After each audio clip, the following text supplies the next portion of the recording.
Most people, half of what they thought today is the same things they thought yesterday.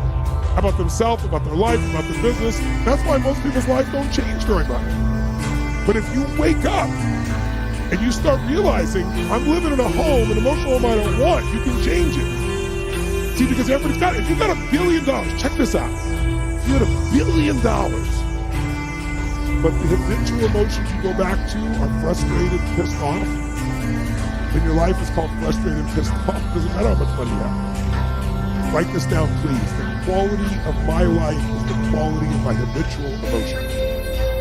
The quality of my entire life is nothing but the quality of my habitual emotions. Whatever habits of emotion, wherever my emotional home is, I will find a way to get back there.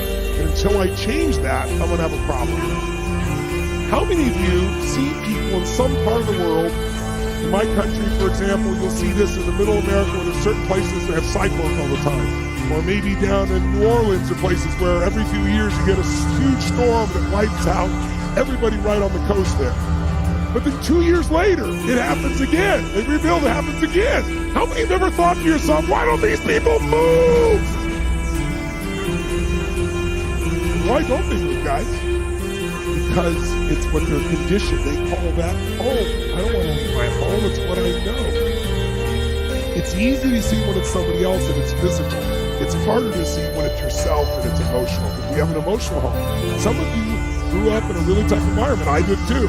Pretty brutal environment. Very painful environment. Part of I am who I am is because I didn't want to suffer. I had to find answers. And because I suffered so much, I don't want you to ever suffer if I can do anything about it. I can't control it, but I can help massively. But it's only because I suffered so much I don't want anybody else to. But think about it. Most people suffer even when they're successful. Listen, if you're successful and you're not fulfilled, that's the ultimate failure.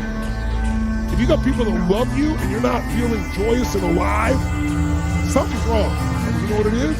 You got an old home you're used to. Maybe the home you're used to is not a very happy home. It's a home of worry, a home of frustration, a home of anger, a home of feeling everything's unjust. And so you find a way to get back home using whatever the environment you can use. How many of you know somebody who's always pissed off about something? How many of you know somebody who is always worried? How many of you know somebody who's not really funny, but they think they are?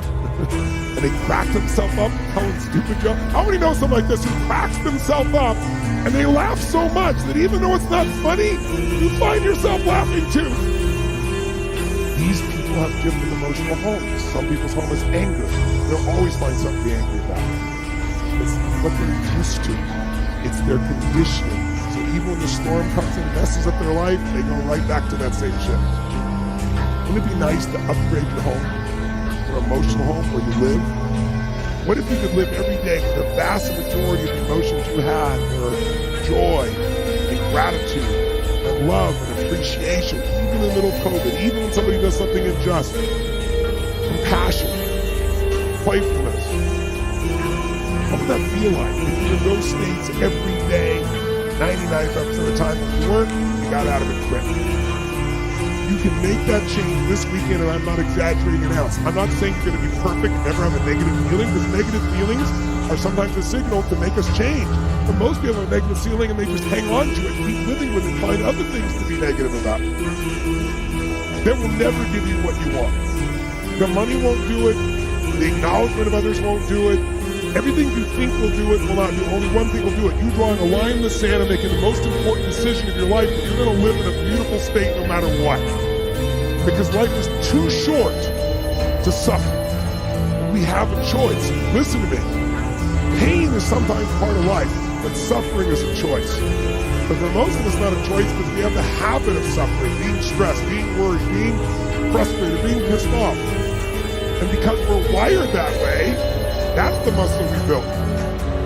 But if we rebuild our home here so it's even more magnificent, then you can have the life that you desire and deserve. You can do it one weekend only if you give your all and you push enough energy out while you're doing it, while you're learning. Who's up for this here? Who's up for enhancing your home massively? Say aye. Aye. Say aye. Aye.